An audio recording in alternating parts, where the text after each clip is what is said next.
TNN TV کی بین الاقوامی خبروں کے ساتھ میں ہوں بشرا خان۔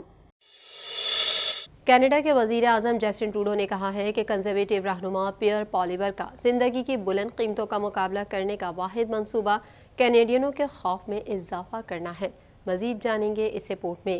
کینیڈا کے وزیر اعظم جسٹن ٹروڈو نے کہا ہے کہ کنزرویٹو رہنما پیئر پالیور کا زندگی کی بلند قیمتوں کا مقابلہ کرنے کا واحد منصوبہ کینیڈینز کے خوف کو بھڑکانا، ان کے غصے کی حوصلہ افزائی کرنا اور ان پروگراموں کو کم کرنے کا وعدہ کرنا ہے جو ان کی زندگیوں کو بہتر بنانے میں مدد کرتے ہیں۔ ٹروڈو نے کہا کہ ہر چیز کے بارے میں اس کا جواب کٹوتیوں اور غصے میں ہے۔ یہ کینیڈا نہیں ہے۔ اس طرح نہیں ہے کہ ہم ایک مضبوط مستقبل کی تعمیر کریں۔ وزیر اعظم نے نئے وفاقی ڈینٹل کیئر پروگرام کی مخالفت کرنے پر پالیور پر تنقید کی۔ ٹروڈو نے کہا کہ اس پروگرام نے لاکھوں خاندانوں کو پہلی بار اپنے بچوں کو ڈینٹسٹ کے پاس بھیجنے کی اجازت دی ہے۔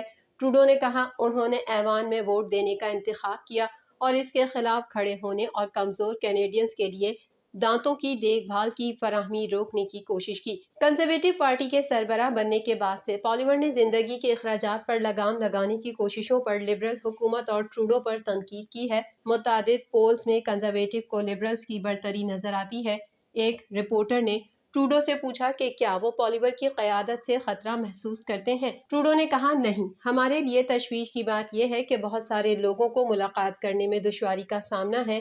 وہ ہملٹن میں یہ اعلان کرنے کے لیے تھے کہ ان کی حکومت $64 ملین کی مشترکہ لاگت سے 214 گھروں کی تعمیر اور مرمت کے لیے شہر کے ساتھ مل کر کام کرے گی۔ ٹروڈو نے کہا کہ آپ لوگوں کو ڈرانے، غصہ بھڑکانے سے مسائل حل نہیں کر سکتے۔ وہ امید کر رہے ہیں کہ وہ اس سے ووٹ حاصل کرنے میں کامیاب ہو جائیں گے، لیکن ایسا نہیں ہے کہ آپ ایک مضبوط معیشت بنائیں گے۔ دوسری جانب پالیور کے ترجمان نے ٹروڈو کے ہاؤسنگ کے اعلان کو مسترد کرتے ہوئے اصرار کیا کہ ٹروڈو کی پالیسیاں مقامی حکومت کے گیٹ کیپرز کو ہاؤسنگ کی تعمیر کو روکنے کے قابل بنا رہی ہیں۔ کنزرویٹو رہنما کے 9 جون کو کیے گئے ریمارکس کا حوالہ دیتے ہوئے ترجمان نے کہا کہ پالیور گھروں کی تعمیر میں حائل رکاوٹوں سے چھٹکارا حاصل کرے گا، بجٹ میں توازن پیدا کرے گا، مہنگائی کو کم کرے گا اور رہائش کو سستی یقینی بنانے میں مدد کرے گا۔ کینیڈا نائجر میں بغاوت کے خلاف آواز اٹھا رہا ہے، لیکن مغربی افریقی ملک کو امداد کی منظوری یا کٹوتی کی دھمکی دینے والے دیگر ممالک کے ساتھ شامل نہیں ہوا ہے۔ مزید جانیں گے اس رپورٹ میں۔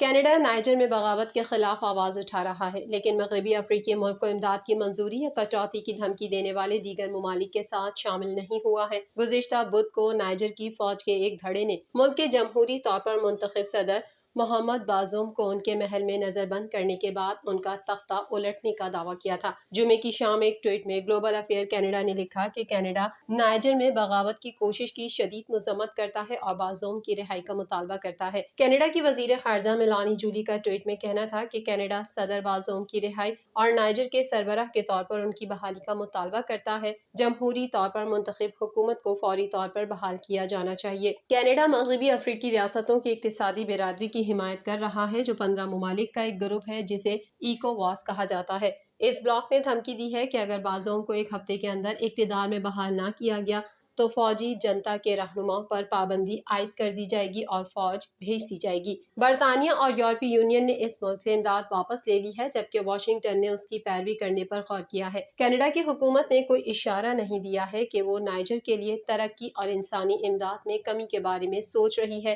جس کی رقم تقریباً $60 ملین سالانہ ہے۔ اقوام متحدہ کے تازہ ترین اعداد و شمار کے مطابق اقتصادی پابندیوں کا نائجیرین باشندوں پر گہرا اثر پڑ سکتا ہے، جو دنیا کے تیسرے غریب ترین ملک میں رہتے ہیں۔ بین الاقوامی قابل تجدید توانائی ایجنسی کے مطابق ملک اپنی بجلی کے 90% تک نائجیریا سے درآمدات پر انحصار کرتا ہے۔ پابندیاں تباہ کن ہو سکتی ہیں اور نائجر کو ان سے بچنے کے لیے کوئی حل تلاش کرنے کی ضرورت ہے۔ ملک کے وزیر اعظم اوہمودو محمودو نے اتوار کو فرانسیسی media outlet radio France international کو بتایا۔ کینیڈا بھر کے چھوٹے کاروبار وفاقی حکومت پر وبائی قرضوں کی ادائیگی کی آخری تاریخ میں توسیع کے لیے دباؤ ڈال رہے ہیں۔ ان کا دعویٰ ہے کہ 1/4 ملین کمپنیوں کے بند ہونے کا خطرہ ہے۔ مزید احوال اس رپورٹ میں۔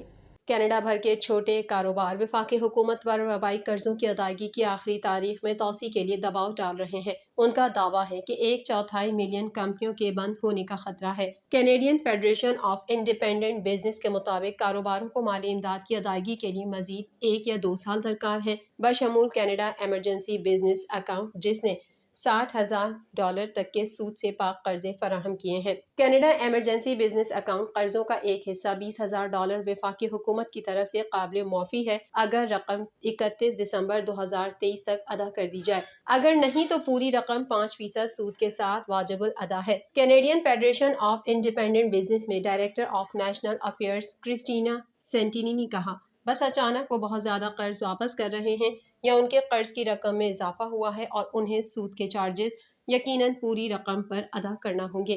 وہ کہتی ہیں کہ وبائی لاک ڈاؤن کے عروج کے بعد سے چھوٹے کاروبار کئی مسائل سے نبرد آزما ہیں۔ سینٹینی نے وضاحت کی کہ چھوٹے کاروبار ابھی معمول پر نہیں آئے ہیں، ان کے محصولات وہیں نہیں ہیں جہاں وہ تھے، ان کا منافع مہنگائی، سپلائی چین میں خلل، مزدوری کی کمی کی وجہ سے اور بھی کم ہے۔ CFIB کا کہنا ہے کہ 250 سے زائد کاروباری گروپوں کا دستخط شدہ ایک مشترکہ خط نائب وزیر اعظم کرسٹیا فری لینڈ کو گزشتہ ہفتے بھیجا گیا تھا، جس میں حکومت پر زور دیا گیا تھا کہ وہ توسیع پر غور کریں۔ CFIB کے مطابق تقریباً 2,50,000 کاروبار بغیر کسی توسیع کے بند ہونے پر مجبور ہو سکتے ہیں۔ یہ کھوئی ہوئی ملازمتوں کے لحاظ سے معیشت کو متاثر کر سکتا ہے، کھوئے ہوئے انتخاب کے لحاظ سے صارفین کو متاثر کر سکتا ہے۔ بالآخر اس کا اثر ان چھوٹے کاروباری مالکان اور ان لوگوں پر پڑے گا جنہیں وہ ملازمت دیتے ہیں، نیز ان کمیونٹیز پر بھی اثر پڑے گا جن کی وہ سب سے زیادہ خدمت کرتے ہیں۔ وفاقی حکومت کو CFIB کی درخواست پر اب 30,000 سے زائد کاروباری مالکان کے دستخط ہیں، جو آخری تاریخ کو دسمبر 2025 کے آخر یا کم از کم 2024 کے آخر میں منتقل کرنے کا کہہ رہا ہے۔ فیڈریشن نوٹ کرتی ہے کہ اسے NDP اور بلاک کیوبیکو کی حمایت حاصل ہے، لیکن ابھی تک لبرل حکومت کی طرف سے کوئی جواب نہیں ملا ہے۔ قطر کے دارالحکومت دوحہ میں پیر کو طالبان اور امریکی وفد کی ملاقات ہوئی۔ اس حوالے سے افغان وزارت خارجہ کے ترجمان عبدالقہار بلخی نے اپنے بیان میں کہا کہ نگراں وزیر خارجہ مولوی امیر خان متقی کی امریکی وفد سے ملاقات ہوئی۔ مزید تفصیلات اس رپورٹ میں۔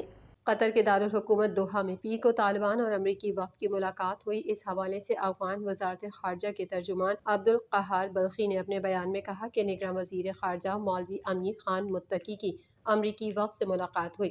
ترجمان کے مطابق امریکی وفد میں امریکی نمائندہ خصوصی تھامس ویسٹ اور ان کے ہمراہ 15 ارکان شامل تھے۔ عبدالقہار بلخی کے مطابق ملاقات میں اعتماد سازی کے لیے عملی اقدامات، بلیک لسٹ اور پابندیاں اٹھانے پر بات ہوئی۔ افغان بینک کے ذخائر غیر منجمد کرنے اور افغان معاشی استحکام پر بھی بات ہوئی۔ عبدالقہار بلخی کے مطابق طالبان اور امریکی وفد کے درمیان پلینری اور ٹیکنیکل کمیٹی سطح کی 2 روزہ بات چیت ہوئی۔ طالبان وفد میں وزارت خارجہ اور افغان بینک کے عہدیدار، افغان سفارت خانے اور سیاسی دفتر کے حکام شامل تھے۔ انہوں نے کہا کہ انسداد منشیات اور انسانی حقوق سے متعلق امور پر بھی تبادلہ خیال ہوا۔ دونوں فریقین نے ملاقاتیں، افہام و تفہیم اور بات چیت جاری رکھنے پر زور دیا۔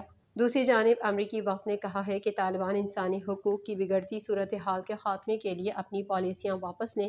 ملاقات میں امریکی حکام نے افغان عوام کی حمایت میں اعتماد سازی کے لیے مختلف امور کی نشاندہی کی۔ امریکی وفد نے انسانی ہمدردی کے تحت امداد فراہم کرنے والی تنظیموں کی ضرورت پر زور دیا۔ اعلامیے کے مطابق امریکہ نے اقتصادی استحکام کے مسائل کے حوالے سے جلد تکنیکی بات چیت کے آغاز کا اظہار کیا، جبکہ افغان سرزمین کو امریکہ اور اتحادیوں پر حملے کے لیے استعمال کرنے کی اجازت نہ دینے کے عزم کا بھی نوٹس لیا گیا۔ دونوں فریقین نے سیکورٹی وعدوں کو پورا کرنے کے لیے طالبان کی کوششوں پر تبادلہ خیال کیا۔ زیر حراست امریکی شہریوں کی فوری اور غیر مشروط رہائی کے لیے طالبان پر دباؤ ڈالا گیا، جبکہ امریکی وفد کی جانب سے خواتین اور اقلیتوں پر پابندیوں کے حوالے سے بھی شدید تشویش کا اظہار کیا گیا۔ علاوہ ازیں امریکی وفد نے افغان مرکزی بینک اور افغان وزارت خزانہ کے نمائندوں سے بھی ملاقاتیں کیں۔ یوکرین کے شہر کریوی ریا پر روسی میزائل حملے کے نتیجے میں 6 افراد ہلاک ہو گئے۔ مزید جانیں گے اس رپورٹ میں۔ یوکرین کے شہر کریوی ریا پر روسی میزائل حملے کے نتیجے میں 6 افراد ہلاک ہو گئے۔